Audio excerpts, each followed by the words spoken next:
My next guest is Nate Smith, and he will be facing JP Buys on August the 11th for Dana White's Contender Series. How are you, sir?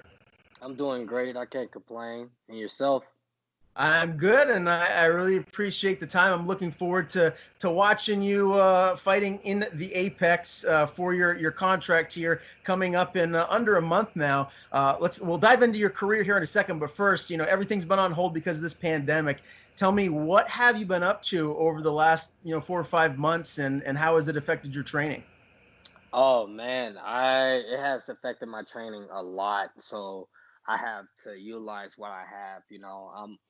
I'm a wrestler, so wrestlers we figure out how to work out anywhere, anytime. We kind of do our own little strength conditioning or cardio workout, explosive drills and things of that nature. So I started getting with some of my teammates during the time of this pandemic and just really pushing, just really maintaining a good health, good healthy like rotation itself.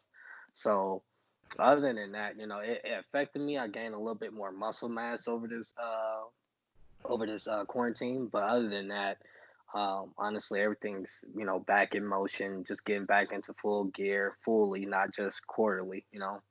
But everything's been good so far. That extra muscle mass, is it going to affect you as far as making that weight cut when the time comes to get down to the weight you need to be at? Like to my coaches, some they kind of fear a little bit. They have that little sense of fear, but just for me being a wrestler, like it's really nothing. Honestly, I like we have to prepare for tournaments every weekend. And you gotta one day you're 160 and then you wrestling at 125. You gotta make weight, and especially if you want to start and lead, on the team. So of course, coach is gonna chew your ass out. You're gonna be in training every day. So they want to make sure you're on weight, no injuries. We got a tournament, big tournament this weekend, or a team dual meet itself. We have to win, and they need you. And I never missed a beat. There's, I probably missed weight one time in my career, and that was as an amateur. So as far as your, I guess, day-to-day life during this pandemic and whatnot, what has it looked like? What have you been doing? Have you had a day job where you've been working, or have you just been trying to stay in the gym as much as possible? What has your day-to-day life been like? Oh man, it's been struggles. I can't sit here and say it's been all peaches and cream, but it has been struggles. Even from getting like I was working for a little bit, then end up let go a ton of people, newcomers basically, because of the pandemic itself. So they wasn't able to allow many people through. And trying to maintain a steady balance of financial income. So it's been extremely difficult. I've been going, living off of unemployment, man, and kind of trying to make sure I can continue to give my all in the gym and make sure I, apply myself because this is the moment that I've been waiting on, and it's gonna, getting that contract itself is gonna be very life changing not only for me but all as well for my daughter. Mhm. Because at the end of the day, that's my main focus. Is my daughter. My daughter is my one and only, and she is my tunnel vision. I love that. Family is always first in my book as well. Now, I do see you have that. We talked about this before we went live. You got that Kobe Bryant high school jersey on. I'm Yes, sure sir. you missing team sports as much as me, man, because I'm going crazy and I feel bad for my fiance if there's no NFL football. I'm going to be the most crotchety, upset person on the Man, and I agree with you, man, because you got certain athletes, even some of them I'm friends with, that plays for the Broncos. Shout out to my boy Alexander Johnson, and Wolfie and Von Miller, and they've been out here putting in work, and we've been grinding together, even getting some drills in the park. Football was my very first love, so of course I'm gonna get in some work by any means. So it's just huge and beneficial. So I really miss the sports for it to come back. But with everything going on, not only with this pandemic, but as well with the whole world changing upon its vision upon how African Americans and people of color and stuff is being treated, and we're not just athletes. We're human beings. We have feelings. We have we have expectations for people even within the business field, and a lot of people are afraid to speak. So, the only thing is, we can only respect that, but yet we can't sit so blindly anymore. Mhm. How do you feel like things are turning and changing as far as that goes? Do you feel like as a country we're taking the right steps necessary to make the right changes? In a sense, we are, but we also making a back and forward type of step. You having so many cases that's being brought back up as well that was misjudged or overlooked, or just racist bias itself. It was just hands down racist bias itself. So it's a lot of work to do right now, because the people, we literally vote for people that we don't even know who represents us, and that really doesn't represent us, don't really give care about the community, the kids, the youth. Even myself, like, I had to overcome so many obstacles, it doesn't make any sense. And when I tell people I really wish no one to walk a day in my shoes, I really don't. I've seen Dana White and the UFC.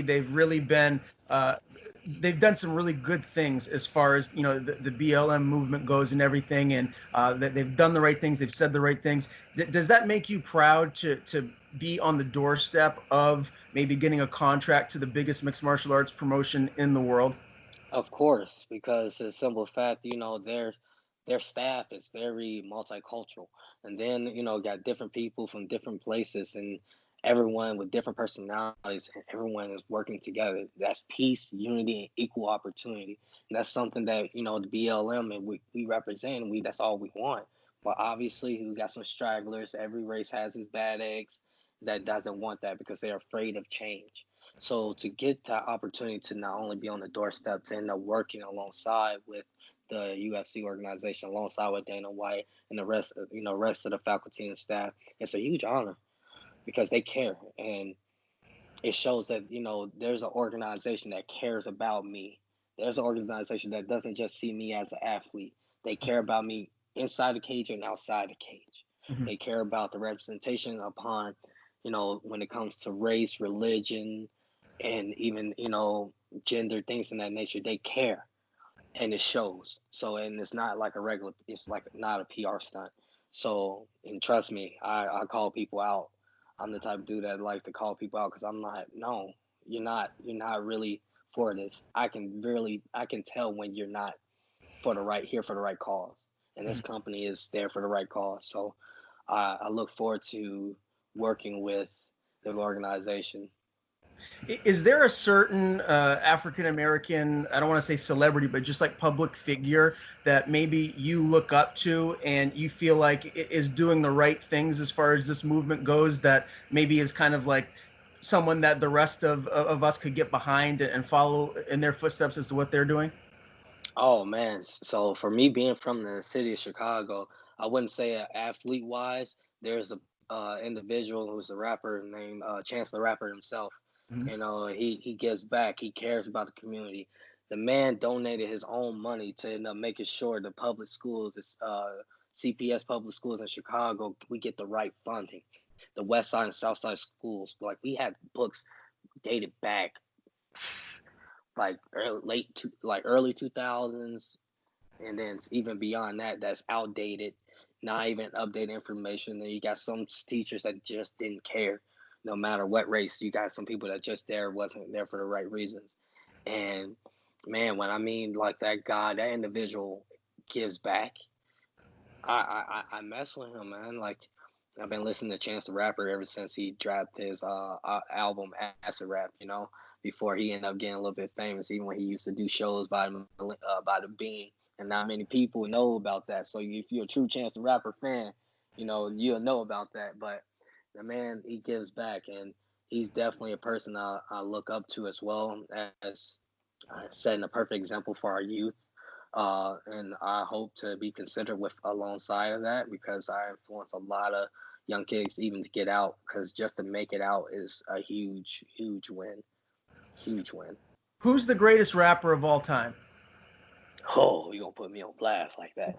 Uh oh man. Of all time, everybody like to say Tupac and Biggie, but yeah, if you end up blending them in within this era, I really don't believe that. But right now, honestly, I would say J. Cole, man. J. Cole is speaking the truth. That man is real. He let it be known, and he stayed true to himself. And he always been that way. Not once have I seen him shed, try to end up being portraying something that he's not. So I'm gonna say lyrically, I'm gonna definitely end up going with J. Cole.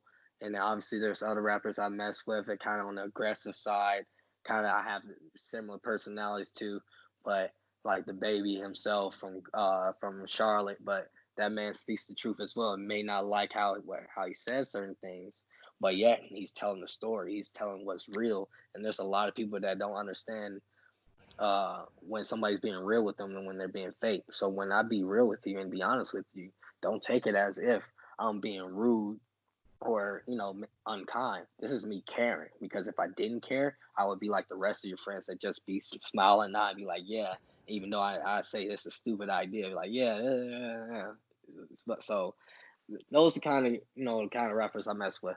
Okay, gotcha. I think my favorite of all time, I'm going to go way back. It's going to have to be Reggie Noble. I was a big Mm. Redman fan back in the day. It was actually my first concert. I was supposed to see him and Method Man come up to the university I went to, and they didn't show. Luckily, someone from Wu-Tang was there. This is a while ago. I can't remember if it was RZA or ODB or someone like that, but they saved the show and got on stage and did it. I guess the rumor is Red and Meth maybe smoked a little something and got stuck down in a snowstorm in Massachusetts and couldn't make it up. So I don't know what happened, but I digress. I wouldn't be surprised either, man. Like that group, like Wu-Tang Clan ain't nothing to mess with. So I definitely grew up listening to their music because I'm a '90s baby. So yeah, I definitely grew up around that era frame where the music was being pushed a lot. Just heavy, heavy. So even like with Nate Dogg, may God rest his soul. So that those type of music schemes I was growing up listening to, chilling in my dad's Cadillac, just bumping in the back seat, just like yes, yes. Yes, sir. Yes, sir. We have that in common for sure. Tell me, as far as like your introduction to MMA, obviously you said you come from a wrestling background. Your first love was football. How did MMA find you? How did you fall in love with the sport? Oh man, I mean, coming from a community college that produces nothing but world champions and that's full of top figures like John Jones, Kobe Covington, Cain Velasquez, and even my uncle Carrington Banks. You know, Iowa Central produces a lot. So, as a broke college kid, I was looking at new ways to end up making some money. And during the time when I was in high school, I was already doing a little bit of mixed martial arts, but not competitively. I was just, training just to learn self defense, a little bit better instead of me just looking over my shoulder and just depending on my football and my wrestling to, to handle guys, to maul guys and just keep that pressure. So at the moment, I just started making some money fighting at 145 down, even a couple times at 155. That's way out my weight class, but just to make some money. And I was like, I'm pretty good at this. Let me start doing some research. And so I became obsessed. When I became obsessed with it, later on down the road, I kind of just retired from wrestling itself, like unofficially, but just in the retiring from it and kind of just start taking off on MMA on my own. And you had a very, very extensive amateur career. You were 10-10, if I'm not mistaken. What made you decide to stay as an amateur so long before making that transition to pro? Man, here's the funny thing. That shows online that it's 10-10. I promise you, it's more than 10-10. That's the funny thing. I have had over probably like 33 bouts as an amateur. So that I do know because there's some fights that was basically unsanctioned, things in that nature. Like I said, it was just a quick way to make some money. But uh, I didn't have the confidence like how I have now. Who I was then versus who I am now. Who I am now would murder the person I was back then. Like it would literally should be like a felony. So because of some fact like I didn't feel confident not only in my striking, my jujitsu, my Muay Thai. So I start upping up the ante, start, getting in the ranks of jujitsu, taekwondo, Sogodu Jitsu, training Muay Thai, working on my boxing, my striking, blending in my wrestling, and putting all the pieces together. It took me a very long time to get that confidence to be like, I am ready. Mm-hmm. And now here you are. You're on the doorstep of signing with the biggest promotion in the world. You're 6-0 as a pro. What's been the switch? You said your confidence, right? But what was the big thing that really changed you as a mixed martial artist to be where you're at right now, ready to kick open the doors to the UFC? Not only is the hunger because of my tunnel vision, because I had my daughter when I was 20, so it kind of boosted a little bit more influence. Like, if you really gonna do this, be all in. Like, you can't. I've been told I had to, I had so much luck with like other veterans, legendary fighters themselves, like even Houston Alexander. Working with so many guys that have shown me ways of trial and error, and they're like, if you're gonna do this, you got to be all in. There's no quarter in. There's gonna be times where you're gonna be broke. There's gonna be times where if you really want it, you're gonna sleep in your car. You're gonna do by any means to make your dream comes true. And most cases with some people, I noticed that it's again it's a trial and error. Some people fail at it and just be like, I quit, I give up. I'm gonna go 9 to 5. But with my mentality, I refuse to be broken.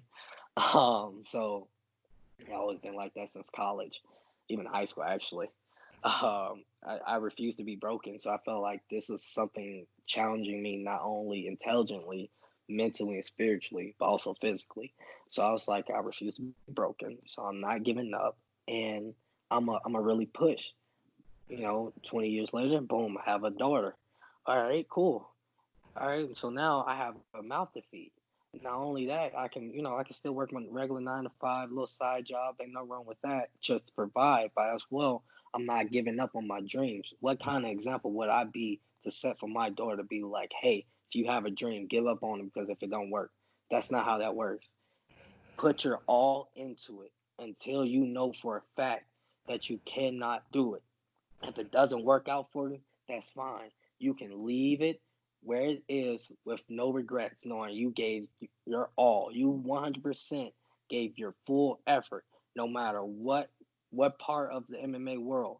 You gave your full effort, and you know for a fact that you gave it all and did not work for you. It's okay because even during that time of that trial and error, you learned something new about yourself during that time frame. So you never know. You might be great at some different aspiration than you never thought about. So I'd rather for my daughter to see that, be like, hey, still chase your dreams, like still go to school. You don't have to grind that hard like your dad did. You don't have to embrace certain factors. If there's certain ways to avoid that, cool. Let me be the blueprint of it. Oh, my dad did this, and this, and he had a hard time as he was making his way. So he showed me how not to make those hard times. So let's start playing chess, not checkers. I love You know? that. So true. That makes a ton of sense. Now, I do have to ask you this. I recently interviewed a popular UFC fighter. I think maybe you know where I'm going with this. Chris Gutierrez. You in the post that I made. Is there a beef there, or do you guys actually know one another, or are you just goofing around? Oh, oh no, we're boys. We're actually old teammates. Yeah, man, that's how we talk too. Sorry about that. I seen him. I was like, oh yeah, you still ugly. Like we that is my boy, Chris Gutierrez, man. That's my boy, El Guapo. That shout out to him. That is my boy. That's my teammate. Man, I love him, and actually he helped me a lot during the time when we were teammates at Factory X. So like me, him, Brandon Royval, you got Sid Bice up in there, even Joe Warren and being practice partner for Joe Warren. So again, like a lot of those guys I have relationships with, even Devontae Smith. Shout out to my boy him. He's kind of going through a little rough time right now. But my prayers and condolences to him and his family. But man, yeah, that's my boy. That's how we talk to each other. That's man. Like some things that should not be on social media, how we talk to each other, is freaking ridiculous. Like the first introduction, it's not even a hey, hello. Like it's just saying, "What up, little ugly? What you doing?" Like, and that's just me being polite right now. I got you. I'm That's following my you. boy. Well, that's good. I had to ask. I thought that was funny. It was either funny or I wasn't quite sure. If I figured maybe you guys had a pre-existing relationship, but I'm glad you cleared that up. Tell me, how has this camp been? Who have you been getting the most work in with as far as your training partners go? Um, Justin Wetzel, a lot. My boy Wetzel has been really helping me out a ton through this fight. Then that's why I've been splitting up my camps, going back to where I originally started, part one of the original gyms. I started out in Omaha, Nebraska, with Danny Molina, Scott Moore, and Skywalker 101. Get some work in, going back to my native roots. Just continue to stay ready, continue to stay ready, and dealing with my big bro Anthony Smith, who is a pain in my butt, getting on my nerves, but always been there, always been, leading the right way. So obviously with him and his career, he's been showing me a lot, and we've been grinding, man. Just been pushing, and to my other teammates as well, and my coaches as well, even over here in Elevation, they've been really pushing me, helping me. Like today was a new eye opener for me for a certain ordeal that I naturally do, and we just made a small adjustment, just a small adjustment, which kind of like blew my mind. I was like, huh, okay, I'm about to try this. Like I'm a sponge. I adapt very quickly. So once I make changes and adjustments, it's stuck. Like it's just stuck there. Then I'm gonna keep doing it, make it a repetition, and to the point where it's not gonna be me thinking about it no more. I'm just doing it. I see it, I do it. How healthy is your body feeling right now with a little under a month left before you actually step into the cage in Vegas? I feel great, man. Like I said, I gained a little bit more muscle mass, so I feel bigger and stronger. A little bit more. I want to say not heavy, but a little bit more steady. Because during the time when I was just walking around a certain weight, I just felt too light. Sometimes when I'm not cutting weight, I'm getting too close to like fight weight. I'm like, how is this happening? Like I'm eating up a storm. I'm hungry every 2 hours. Like I don't get it. But like over this time with quarantine, like I said, it's kind of played this positive and this negative. So the negative side was, I'm not in full conditioning, but yet I'm still doing something versus nothing. I gained some muscle mass, but at the same sense, I still got to maintain the muscle mass in between a certain weight class. Because again, 25 or 35, it doesn't really matter to me. And so I'm trying to make sure I keep my body and continue to know my body and how it reacts as a wrestler. That's what we were basically trained to do since birth. Uh, so it's kind of that ordeal. So I really have like no complaints. Honestly, my body is healthy. I'm ready to roll, man. I'm ready to roll. Do you know who's going to be making the trip with you to Vegas to be in your corner? Yes, I do. Peter Schwab and one of my striking coach, Danny Molina, they're going to be in my corner for this one. We're gonna we got a great combination, from the jiu-jitsu side, the MMA side of things, as well as the striking side and Dutch style type of side of things. So we have a good blend, and then the wrestling side of things is kind of not only with me and my coaches here as well, because I'm a wrestler. I'm a Greco guy, and he's a Greco guy. Uh, and I know for a fact his Greco ain't better than mine, so that's how I feel, and that's how I'm going to continue to say. And all he looks for is, just trying to kind of maul you, kind of just keep forward, stay in your face, shoot one hand over the top, and take a takedown and try to sit on top and ground and pound you to death. Which is not gonna be the case with me. I'm short with long arms, so you got to get in on my inside, which is gonna be even difficult because I'm steady moving, I'm steady, changing levels, I'm giving you different looks and keeping you guessing.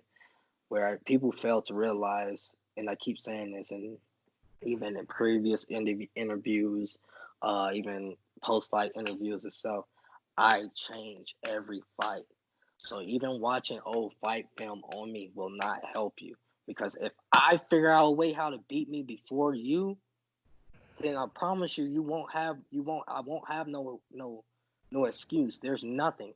The only way for you to beat me, you have to be the better man than me that day, and that's the only thing. Like, there's no excuse on my end, and that's how I leave it, and that's how I want it to be. Because I'm not afraid. I don't take losses. I take lessons. Mhm. So when you got a individual who on paper have something to lose, but to me, I really don't. I got nothing to lose. What is there to lose? I'm young. Like, what is there to lose? There's nothing. There's nothing to lose, but only to gain. Nate, let me ask you, some fighters that I've spoken to in the past have talked about, like, UFC jitters, the first time that they go in and they fight in the octagon, or if it's at the apex there, but fighting in front of Dana White and the UFC for a contract or wherever it may be, sometimes it adds that little extra bit of pressure. Do you think it's going to benefit you being at the apex with no fans in the smaller cage, or does it really matter? It honestly, it really doesn't matter. Dana White can be there or he doesn't. He's just gonna see this the other way. Sean Shelby and McMahon, they can be there or they don't. Again, I'm a wrestler. We wrestled. I wrestled like with from like probably like 20 people being inside to thousands of people in front of thousands of people, and then later on worldwide. On a different scale when it comes to the wrestling side. So honestly, smaller cage, bigger cage, it doesn't really matter. Smaller cage just even help me out a little bit more. Keeps the guy from running. Mhm. Because otherwise, I'm still gonna do what I need to do. I'm still gonna go in there and do my game plan. And if the game plan doesn't work, adjust, not adjust very quickly. Um, so it's kind of more of just doing me, just going out there and doing me and having fun. And I have fun and I smile and I laugh. I don't really talk too much smack in the cage, but I make facial expressions and it's funny. It's just funny to me. So it's just me going out there doing my thing and making sure and let it be known, hey, my name is Nate Smith. I deserve that contract. I deserve to be in your organization. And I'm here to shake the world to its core. I'm not here to take part. I'm here to take over. Have you heard yet what kind of protocols and everything they're going to have to clear you to fight? Are they going to have to give you the COVID swab 2, 3 times? Have you heard what's going to have to transpire when you get to Vegas? Yeah, definitely. Because I had just flown back in from doing some media content last week from Vegas. Definitely gonna have to do the COVID, and they're gonna keep you on quarantine lockdown probably for like 48 hours. Gonna take 24 hours for you to get your test results. So I look forward to it. They can do the throat one, but I'm not doing the nose one. I'm not doing the nose one. You're not finna stick a long stick Q-tip in my nose without me freaking out. I Mm-hmm. will freak out. Just go with the mouth swab. I'm okay with that. But other than that, Mm-hmm. mm-mm, Yeah. Yeah. mm-mm. I'm with you. I'm wincing just thinking about it. I don't Right. envy you guys for having to do that. That does not seem like fun. Tell me, how do you envision yourself getting your hand raised? What is your prediction here? Do you envision a first round finish? Do you think this is going to be a tough fight where you're going to grind out a decision, or maybe catch him and submit him in the second or third round? Like, what is your thought process? My thought process on it is I come out there, I come out there to hurt them, not to finish them. And like wherever the opportunity, I'm a shark. When I smell blood, I'm gonna get it. But yeah, I might be smart about it because some people like to play possum. So I stick and move, stay within my range, or stay in tight and just eat them up alive. And if I have to take them down, I'll take them down. If I have to grind them out, I'll grind them out. It does not matter if it's 15 minutes or 25 minutes. I'm going to push no matter what. And whether it's like, actually, James Krause said it best. There's some gangsters in this world that will literally take beatings upon round and round and still come in your face and still get the finish. You know, and I have met some of them gangsters, but at the same sense, I'm that gangster. I'm that gangster that's going to get in your face, but yet I don't take many hits. The name of the game is to hit and not to get hit. So I go up in there. I be gangster, man. I go out there and do my thing. So I look for the opportunity when it presents itself. If you hurt, you hurt. If I land it clean, I land it clean. It's kind of just that simple, man. Even with counter striking or offensive striking, defensive striking, I'm patient. I wait, and I kind of took a little bit more lessons when Kamar Usman came out here for splitting up his camps when he was training with my uncle. So it kind of, picked his mind a little bit, and just being patient, man. Just, just being patient, and with that long extensive amateur career of mine, I picked it up pretty early. So where I go out there, I don't look like a freshly new, you know, pro that be out there, impatient, trying to rush and trying to get things done in a hurry. I take my time. If it presents itself, presents itself. But yeah, I'm not gonna wait. I'm gonna be the first one that's going to engage. I'm not going to allow you to dictate the pace. Mm. Like that's not my forte. And if I allow you to dictate the pace, then I gotta adjust to your game. No, I'm gonna make you adjust to my game. Oh, I like that. I'm really excited to see you step inside the cage of the Apex here on August the 11th. Nate, I really appreciate the time, my friend. Before I let you go, if there's anyone you'd like to thank or any sponsors that you may have, the floor is yours. Oh man, I appreciate it. First, I want to get a shout out to my management, Sucker Punch, Brian Butler, Brian Hemp. I appreciate you guys and everything I do. And shout out to my boy Gavin. He just ended up having a nephew last week. Kyler, that's my little nephew. I love him. And that's a little shout out to my daughter. But make sure you guys keep in tune. Make sure you follow me on my social media platforms. Instagram, Nate the Savage. The Savage King 125, and my Twitter handle, Nate the Savage S1. Definitely keep up with me because I'm posting upon not only my Black Lives Matter movement as I'm leading the protests out here in Denver, but as well keeping updates upon my training and everything else and what's going on in the MMA world. I promise you, you won't regret it. August 11th, it's going to be a fun time.